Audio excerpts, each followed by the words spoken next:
Un científico del siglo XIX predijo el calentamiento global usando solo lápiz, papel y noches de insomnio. En una época sin computadoras, sin satélites y sin una ciencia del clima como la conocemos hoy, un solo hombre se sentó frente a una hoja de papel y realizó un cálculo que nadie había intentado antes. Un cálculo que, de haberse tomado en serio, quizá habría cambiado la historia del planeta. Su nombre era Svante Arrhenius, y en 1896 predijo el calentamiento global con una claridad que el mundo tardó un siglo en aceptar. Esta es la historia del primer científico que se atrevió a responder una pregunta que entonces parecía casi filosófica. ¿Puede la actividad humana cambiar la temperatura de la Tierra? Su respuesta no solo fue sí, sino que la cuantificó con una precisión sorprendente. Hoy, cuando el cambio climático es uno de los mayores desafíos globales, entender cómo llegó a esa conclusión y por qué fue ignorado por décadas, es una mirada necesaria al origen de una advertencia que la humanidad tardó demasiado en escuchar. Svante Arrhenius nació en 1859 en una región rural de Suecia, en una época en la que la ciencia moderna apenas estaba tomando forma. Desde niño mostró un talento poco común. Aprendió a leer observando los números de los frascos de su padre, que era administrador universitario.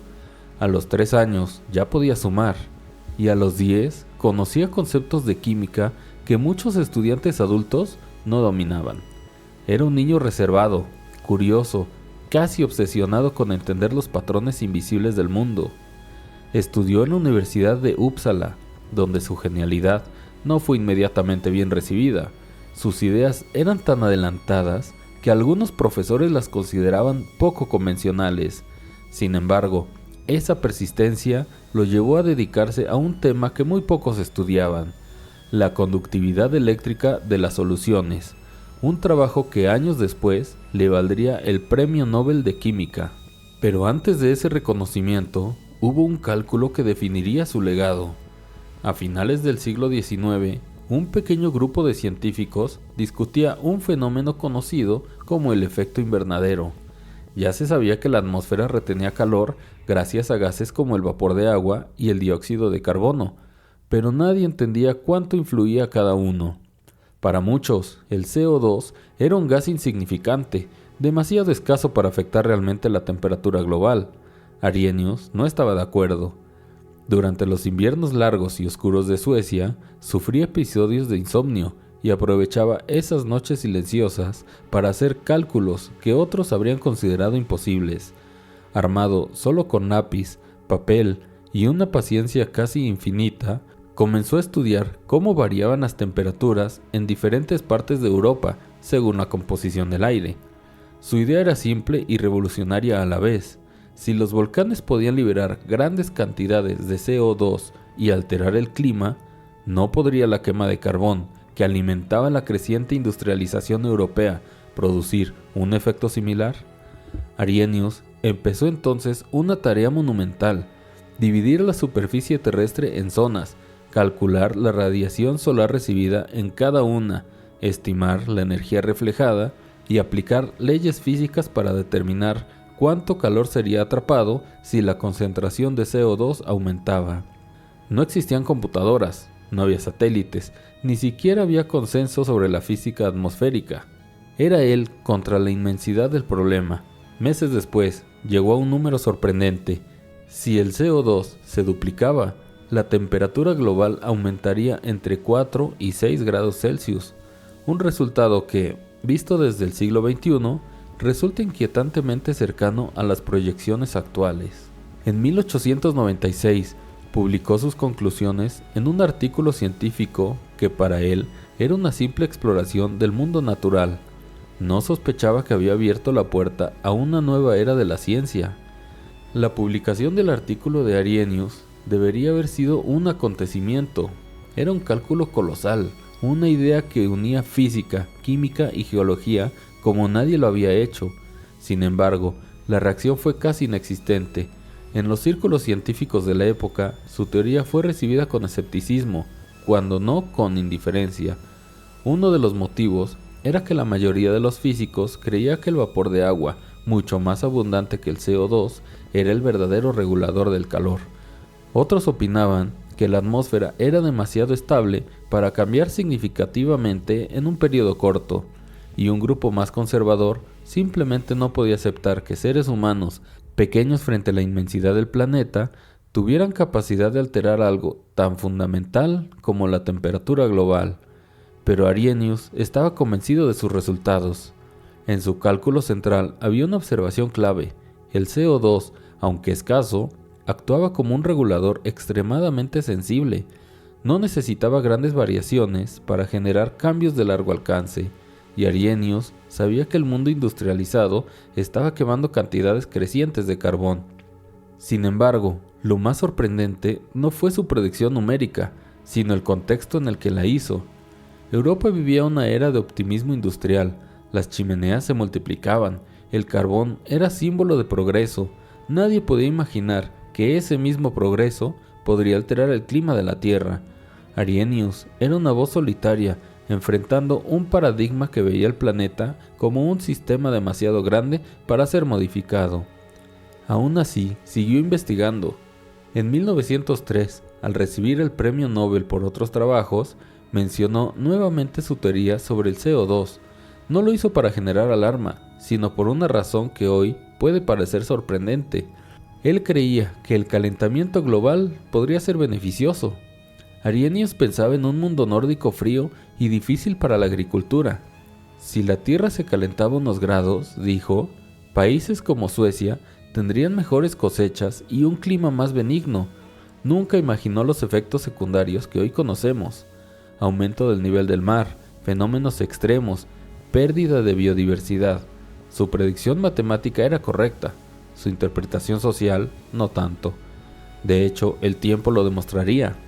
Mientras el siglo XX avanzaba, la humanidad aceleró la quema de combustibles fósiles, más fábricas, más electricidad, más transporte.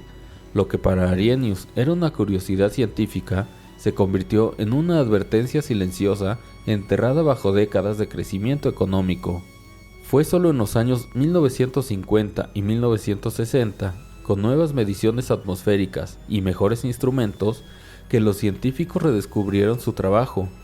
Charles David Keeling midió con precisión el aumento real de CO2 en la atmósfera y su famosa curva de Keeling confirmó algo que Arrhenius había anticipado sin un solo aparato moderno: la concentración estaba aumentando. Cuando los climatólogos compararon los modelos modernos con los cálculos de 1896, la sorpresa fue general. El error de Arrhenius era mínimo. Su estimación del calentamiento por duplicación del CO2 coincidía notablemente con la de los modelos computacionales más avanzados. Había trabajado casi medio siglo antes de lo que la ciencia necesitó para ponerse a su nivel. Y entonces comenzó lo que hoy conocemos como ciencia climática moderna, una disciplina que tardó décadas en nacer, pero que tuvo como raíz un cálculo hecho en noches heladas por un científico sueco que solo buscaba entender un fenómeno físico. El trabajo de Arrhenius cambió el rumbo de la ciencia, aunque él no vivió para verlo. Sus ecuaciones crearon el primer puente entre la actividad humana y la temperatura global, y aunque nadie lo sabía en ese momento, abrió una puerta que la humanidad aún está aprendiendo a recorrer. Gracias a él, otros científicos comenzaron a estudiar la atmósfera, no como una capa inmóvil, sino como un sistema dinámico y frágil. Sus ideas influyeron en investigadores como Guy Callendar, que en los años 1930 retomó la hipótesis del CO2, y más tarde en los científicos del Panel Intergubernamental sobre Cambio Climático, creado en 1988. Hoy, cuando las temperaturas globales aumentan, los glaciares retroceden y los océanos se calientan, las ecuaciones de Arrhenius no son una curiosidad histórica, son los cimientos de nuestra comprensión del problema climático. Su trabajo permitió entender que pequeñas variaciones en la composición de la atmósfera pueden desencadenar transformaciones enormes, y que las acciones humanas acumuladas a lo largo de décadas tienen consecuencia profunda en un planeta que no es infinito. Quizás el dato más sorprendente de toda esta historia es que Arrhenius realizó sus cálculos a mano. No tenía máquinas, modelos computacionales, ni datos atmosféricos globales, solo ecuaciones físicas, tablas astronómicas y una determinación casi obsesiva. Cuando los climatólogos modernos revisaron sus números, encontraron que había acertado en algo que hoy requiere supercomputadoras: la sensibilidad climática de la Tierra ante el CO2. Su estimación, un aumento de 4 a 6 grados, es casi idéntica a lo que hoy establece la ciencia actual. Es quizá uno de los ejemplos más impresionantes de intuición científica. Un hombre solo, sin tecnología, anticipó el futuro de un planeta entero con un lápiz y una idea audaz: que la humanidad podía cambiar el clima de la Tierra. La historia de Arrhenius es más que la historia de un cálculo brillante, es la historia de cómo la ciencia, incluso cuando es ignorada, encuentra su camino hacia la verdad. Nos recuerda que el conocimiento no siempre es inmediato y que algunas advertencias tardan décadas en ser escuchadas. Hoy, mientras enfrentamos los efectos del clima cambiante, sus ecuaciones siguen ahí, recordándonos que el futuro del planeta siempre estuvo escrito, solo que tardamos demasiado en leerlo.